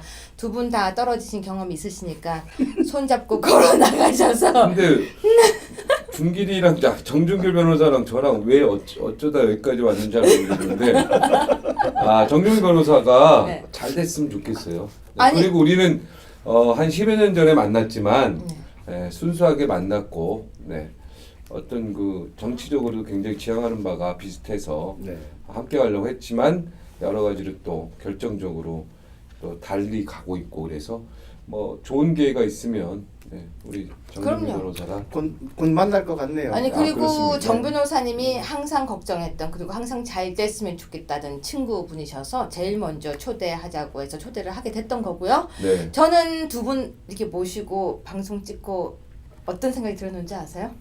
이때까지 방송 찍으면서 정 변호사님이 잘생겼다는 생각을 한 번도 못 해봤는데요. 두 분이 나란히 앉아 계시니까 잘생기셨네요. 네, 방송 마무리하겠습니다. 고맙습니다. 이거 뭐야 이거? 감사합니다. 이거 뭐 말도 안 되는 거야. 이게 말이 돼? 아니, 야 역시, 야 아니 유효해 너 어떻게 그럴 수 있냐? 왜요? 사회자는 그런 거예요. 거북이. 야 완전히 준길이 편으로 확 기울었네. 야 말이 돼? 네, 기자 톡톡 코너입니다. 여러분, 우리 기자 톡톡을 해주시는 오두환 기자님은요, 일요서울의 사회부 팀장님이신 아주 높은 기자님이신데요. 이제 다이어트도 해야 되고, 요즘 힘든 것 같습니다. 기자님, 예. 요즘 많이 촬영하느라고 많이 다니셔가지고 살 좀 빠지셨습니까? 땀은 열심히 흘렸는데 몸무게가 언제 얼마나 빠졌는지 한번 체크를 해봐야 될 것 같습니다. 네, 이번 주말 되면 옷 사러 가실 거라면서요. 아 예. 네, 기사 한번 훑어볼까요? 네, 이번에 나온 기사가요. 기자님 혹시 쓰레기 분리수거 직접 하시나요? 그럼요. 직접 하세요? 당연히 하죠. 그러면 달걀 껍질 어디 넣어서 버려야 돼요? 달걀 껍질은 일반 쓰레기로 분리하죠. 오. 그러면은 밤 껍질, 밤 껍질도 다 일반 쓰레기 버리지 않나요? 수박 껍데기. 그거는 음식물로 분리합니다. 똑똑한데요? 근데 그러면 그러니까 페트병은요. 네. 플라스틱 통에 버리면 왜 안 되죠? 이 페트병은 먼저 내용물을 씻고 그다음에 라벨을 벗기고 그리고 플라스틱은 플라스틱 따로 분리를 해야죠. 진짜 제대로 배우셨네요. 그러면 퀴즈. 아이스팩은 어디에 버리는 거예요? 아이스팩은 원래 버리는 거는 그냥 일반 쓰레기 봉투에 담아서 버리셔도 되고요. 근데 사실 저희 집에서는 아이스팩은 버리지 않습니다. 집에 냉동실에 넣어뒀다가 냉동실에 넣어뒀다가 여행에 가거나 어디 이동을 할 때 그걸 이제 얼음팩으로 사용하고 있습니다.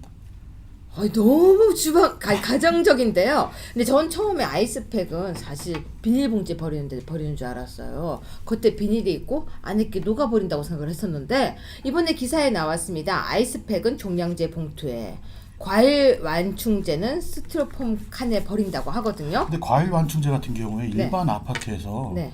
그냥 버리는 경우가 많습니다. 그러니까요. 왜냐면 제가 살고 있는 아파트에도 이거를 분리배출하라고 그러지 않고 일반 쓰레기 봉투에 넣어서 버리라고 그렇게 얘기를 하더라고요. 그러니까 저도 분리배출. 순간 이상해서 오늘도 방송 찍기 전에 아내한테 확인을 해봤습니다. 우리 아파트가 그러고 있는 게 맞냐 했더니 맞다고 하더라고요. 잘못 알고 있는 거네요. 예. 그럼 이제 가서 이야기를 하면 되겠네요. 예. 자, 그러면 양념이 든 플라스틱 통은 어떻게 버리면 될까요? 일단 그것도 씻어야죠. 그럼 혹시 아이스크림 통은 어떻게 해요? 아이스크림도 마찬가지 씻습니다. 종이인 경우에는 씻어서 말린 다음에 우유는? 우유도 다 똑같이 씻어야죠. 야, 제대로 하시는군요. 근데 사실은 아내가 한 걸 보고 아는 겁니다. 좋은 아내랑 결혼하셨군요. 알루미늄 화일과 그 랩은? 사실 그것도 이물질이 묻었냐 안 묻었냐가 중요한데 네. 일단은 사실 그런 경우는 대부분 묻어 있어요. 다 따로 씻어도 없어지지 않습니다. 그래서 저희 같은 경우는 쓰레기 봉지에 넣어서 배출을 하고 있습니다. 네, 그러니까 우리가 오늘 나온 거 보면요. 아이스팩 여름에 많이 나오는데요. 사실 아이스팩을 좀 냉동실에 쌓아두고 또 안 쓰는 분도 많이 계시고요. 그리고 이걸 어떻게 쓰나 하고 뜯어가지고요. 하수구에 흘려보내는 분도 계시대요. 네, 그러면- 근데 하수구에 흘려보내면은 그게 화학물질이 있어서 수질 오염에 큰 영향을 준다고 하니까요. 자, 아이스팩은 어디에 버린다? 종량제 봉투에 버립니다. 네, 종량제 봉투에 버린다. 잊으면 안 될 것 같습니다. 자, 우리 오 기자님. 낙하산 인사 얘기가 아직도 나오고 있네요. 아직도가 아니라 늘 나오고 있죠. 아니 저는 이번 정부에는 낙하산 인사가 없는 줄 알았습니다. 설마요. 아니 그렇다고 또 설마라고 이야기를 하십니까? 대부분의 정권에서 새로 시작할 때마다 네. 낙하산 인사를 하지 않겠다고 말은 하죠. 그러니까 저는 이번 문정부 때 낙하산 인사를 하지 않겠습니다라고 해서 저는 이러고 믿고 있었어요. 많은 기자들도 그렇게 지켜보고 있었습니다. 그런데 이거 뭡니까? 소개 좀 해주세요. 예, 이번 기사를 한번 살펴보면요. 그 어제 날짜 기사입니다. 네. 그 대한석탄공사에 김진열 씨가 상임감사로 소임됐다는 그런 내용이죠. 네. 근데 김진열 씨가 어떤 사람인지를 한번 경력을 봤더니 순천농업전문대 축산학과를 졸업했고요. 주요 경력이 더불어민주당 정책위원회 부의장, 민주평화통일자문회의 자문위원, 광주평화대단 이사입니다. 아니 석탄하고 무슨 연관이 있어요? 그러니까 이런 경우들 보면 연관 상관이 없죠. 있겠네요. 어린 시절 조개탄을 많이 날랐나 봅니다. 잠깐만 우리 오 기자님은 어릴 때 조개탄이 뭔지 알아요? 알죠. 아, 알아요? 예. 혹시 그 초등학교에 조개탄 써봤어요? 그럼요. 난로. 아 비슷한 세대군요. 네 죄송합니다. 계속 설명해 주세요. 네. 사실 이런 공공기관 낙하산 인사는 뭐 하루 이틀 얘기도 아니고요. 네. 뭐 과거 진보 보수 정권 상관없이 그러네요. 너무 많이 이런 일들이 일어났다고 생각을 하시면 됩니다. 자 잠깐만 짚어보겠습니다. 대한석탄공사 김진열 씨 상임감사로 선임을 했는데요. 예. 이분은 사실상 석탄공사와 연관성이 전혀 없는 이력이 특이하신 분인데요. 자 이분이 여기에 왔을 때 과연 최고 경영자를 견제할 수 있을지라는 걱정을 하고 있습니다. 자 그럼 이거 어떻게 해야 됩니까 이제? 지금 근데 이게 근데 이게 이 사례 말고 또 있다면서요? 사례가 한두 개가 아닙니다. 몇 개만 더 제가 알려주세요. 일단 사례를 말씀드리기 전에 네. 더 아주 쉬운 재밌는 사례를 한번 말씀을 드릴게요. 네. 제가 이거 한번 읽어드릴 테니까 한번 보시죠. 네. 정부기관 등으로의 파견 근무를 희망하시는 당직자께서는 아래와 같이 지원 신청해 주시기 바랍니다. 특히 뭐예요? 지원 사항은 1, 3순위로 구분하여 희망기관, 희망부서, 희망직급을 작성해 주십시오. 이게 뭘까요? 잠깐만요. 아니 잠깐만요. 이렇게 지원하면 갈 수 있어요? 이게 작년에 많이 보도가 됐던 내용입니다. 작년 6월 26일 날 더불어민주당 중앙당이 당직자들에게 직접 발송한 문자 메시지 내용입니다. 잠깐만 이게 지금 여당이니까 이렇게 하는 겁니까? 아니면 야당인 당에서도 이 정도는 아니지만 그래도 어느 정도는 갈 수 있는 겁니까? 제가 야당 시절은 취재를 못 해봤기 때문에 그때 어땠는지 모르겠지만 지금 현재 여당이 이 정도였으면 그 전에도 이런 일이 있지 않았을까 충분히 추측은 되죠. 자 여러분 지금 저희가 보니까요 이 낙하산 인사 말만 들었었는데 사실상 저는 이 정도까지 심한 줄은 몰랐었는데요. 보니까 더불어민주당에 있었던 저 기사 내용을 보니까 원하는 곳에 보내줄 수 있는 그래도 어느 정도 힘과 여력이 있는 것 그게 바로 여당 그리고 어떻게 보면은 낙하산 인사는 공공연한 비밀로 계속 유지된 것이 아닌가 싶습니다. 근데요 오 기자님 이거 왜 안 고쳐지죠? 또 소개 더 해주세요. 일단 안 고쳐지는 이유는 막상 그 자리에 가보면 다들 생각이 달라지는 것 근데 지금 같습니다. 억대 연봉이래요. 대부분 다 억대 연봉입니다. 공공기관 당. 예, 소개 더 해주십시오. 이번 또 재밌는 사례입니다. 이거는 네. 이번엔 민간 분야입니다. 전문 건설 공제조합이라는 곳이 있습니다. 네, 이곳에는 지금 누가 이사장을 할까요? 네. 찾아보면 지난 대선 때 민주당 서울시당 유세위원장을 지낸 유대훈 전 민주당 의원이 있습니다. 이분이 이사장을 지금 하고 계시고요. 그리고 그럼 감사를 누가 하고 있을까요? 한번 찾아보면 네. 부산 노사모 출신으로 친노그룹에서 미키루카로 부르는 분이 계세요. 네. 상당히 유명하거든요. 그쪽 계통에서는 이분이 이상호 씨인데 현재 감사를 하고 있습니다. 마찬가지로 이분들이 과연 이쪽 공제조합하고 관련이 있을까? 사실 거의 없죠. 예를 들면 유 전 의원 같은 경우는 국회의원 시절에 국토교통위에서 활동한 것도 아니고요. 그럼 그것도 전문성은 없는 거네요. 그렇죠. 네. 그리고 아까 말한 미키루카로 부르는 이상호 씨 같은 경우도 관련된 경력이 없었습니다. 그러네요. 근데 실제 언론에서 네. 이상호 씨 인터뷰를 했습니다. 근데 네. 뭐라 그랬는지 한번 들어보세요. 이거 네. 참 이거 제가 그대로 워딩 읽어드릴게요. 네, 보시고 그대로 어떤 읽어주십시오. 판단이 되지 한번 네. 말씀을 해보세요. 감사 업무라는 게 기본적으로 관련 규정을 잘 지키는지 보는 것이다. 네. 그 정도는 할 수 있지 않느냐. 네. 이게 인터뷰 내용입니다. 네. 어떤 생각이 드세요? 이런 얘기를 하고 싶습니다. 지나가던 소도 웃겠다. 저 소예요. 아니 제가 웃으면서 이야기를 하지만요. 사실상 어떤 사람들은 노력을 해서 그 자리까지 올라가는데 굉장히 긴 시간이 걸리고 있는데요. 어떻게 당 정치에 몸담았다는 이유 하나만으로 낙하산이 된다는 것은 옆에 있는 사람들에게 굉장히 상실감을 줄 수 있거든요. 소개 더 해주실 거 있습니까? 네. 지금 뭐 소개라기보다는 이런 사례를 그냥 직접적으로 표현을 하자면 전리품이라고 하죠 저희들이. 이긴 자들이 승리. 그뭐 농권 행사 나눠 먹기식으로 네. 서로 임기 동안에 이제 매년 아니면 2년, 3년마다 이제 바꿔가면서 계속 자기 관련된 사람들을 이제 앉히게 되는 거죠. 네. 그러다 보니까 공공기관이 이 정도면 사실 민간 기업도 어느 정도인지 뭐 짐작을 할 수가 있다고 봅니다. 또 하나 충격적인 거 얘기해 드릴까요? 어떤 거죠?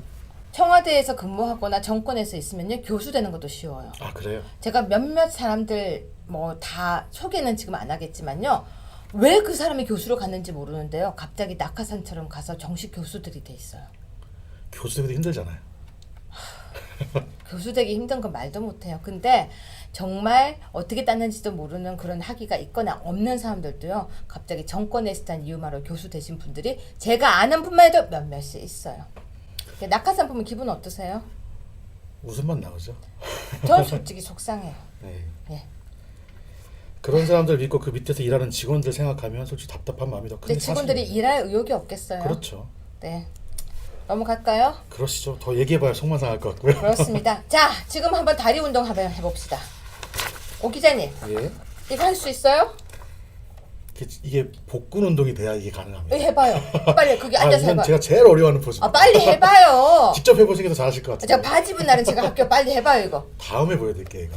그럼 이거 내일 할래요? 좋아요. 이건 그럼 내일 하겠습니다. 제가 마지막으로 그 법안 하나 소개해드릴게요. 예. 이 법안은 형법 일부 개정 법률안인데요. 2018년 5월 16일 날 발의된 건데요. 뭐 누구라고 얘기를 하지 않고 그냥 백혜련 의원 대표 발의라고만 설명하겠습니다. 제가 어제 법안을 설명했더니 또 어떤 분들이 국회의원들이 또 널 미워하면 어떡하겠냐 이러면서 또 댓글이 온 거예요. 전 그런 눈치 보지 않고 일합니다. 자, 이 한번 법안 보세요. 우리 현재 형법 303조에 업무상 위력에 의한 간음이라는 죄가 있어요. 네. 업무상 위력. 근데 그게 지금 현재는 어떻게 됐냐면요. 업무상 위력에 의해서 간음을 한 자는 5년 이하의 징역 또는 1,500만 원 이하의 벌금에 처한다예요. 현재. 네. 근데 5년 이하 그리고 이 1,500만 원인데요. 이걸 어떻게 개정하자라고 개정안을 썼는지 아세요? 어떻게 됐나요? 10년 이하의 징역 또는 5천만 원 이하의 벌금.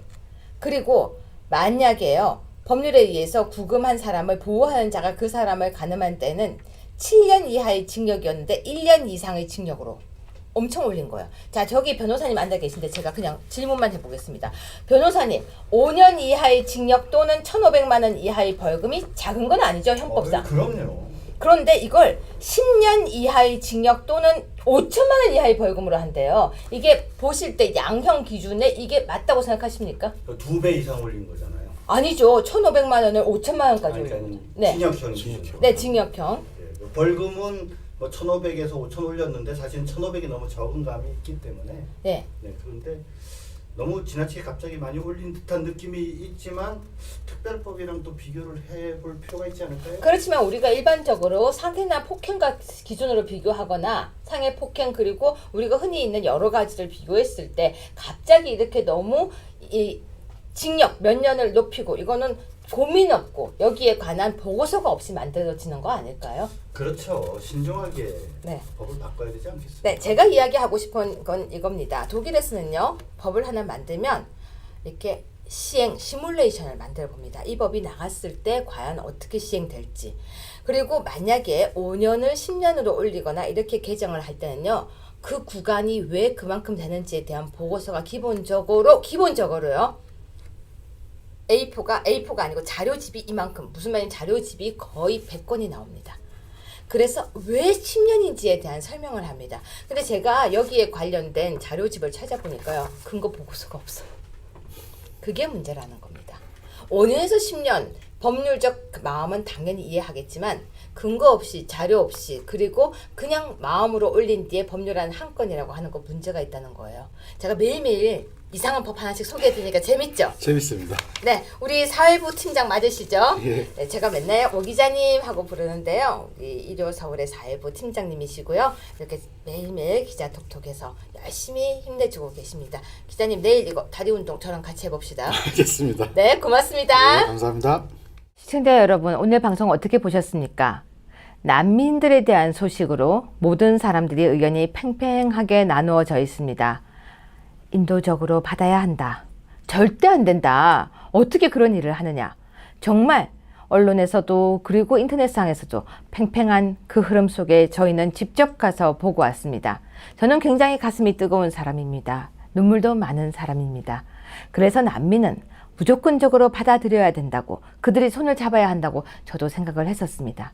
그런데요, 이번에 그들도 보고 난민법도 공부해 보면서 느낀 것이 있습니다. 2011년도에 난민법을 처음 만들 때 우리는 보여주기식으로 법을 만들기 때문에 그에 대한 대응책과 고민이 없었습니다. 대응과 고민이 없는 법은 바로 이러한 오늘날의 결과를 만들었습니다. 저는요, 과거에 난민법이 만들어졌을 때 그 당시에 이런 글을 썼었습니다. 잘못 만들어진 이 법이 아마 세월이 지나서 엄청난 혼란을 가져올 것이다 라고 법학자 유여해로서 글을 쓴 적이 있었습니다. 그 글을 다시 찾아서 읽어보고 난 뒤에 제가 가슴이 너무 아팠습니다. 좀 더 막았으면 오늘날의 이 혼란을 막을 수 있지 않았을까. 여러분, 뜨거운 가슴도 불타는 가슴도 그보다 더 중요한 것은 바로 무엇이 소중한지 고민하고 생각한 뒤에 소중한 것을 선택하는 것입니다. 저는 지금도 변함없는 것이 하나가 있습니다. 바로 대한민국은 정말로 난민도 그들도 다 소중하지만 대한민국 국민이 무엇을 원하는지를 먼저 듣고 먼저 고민하고 그리고 더 크고 넓은 눈과 가슴으로 나머지 세상을 끌어안아야 한다는 것입니다. 무엇이 소중한지 한번 생각해 보는 오늘 하루가 되시기를 부탁드리겠습니다. 옆에 있는 소중한 사람 손을 꼭 잡아주는 것도 좋을 것 같습니다. 고맙습니다. 내일 다시 찾아오겠습니다.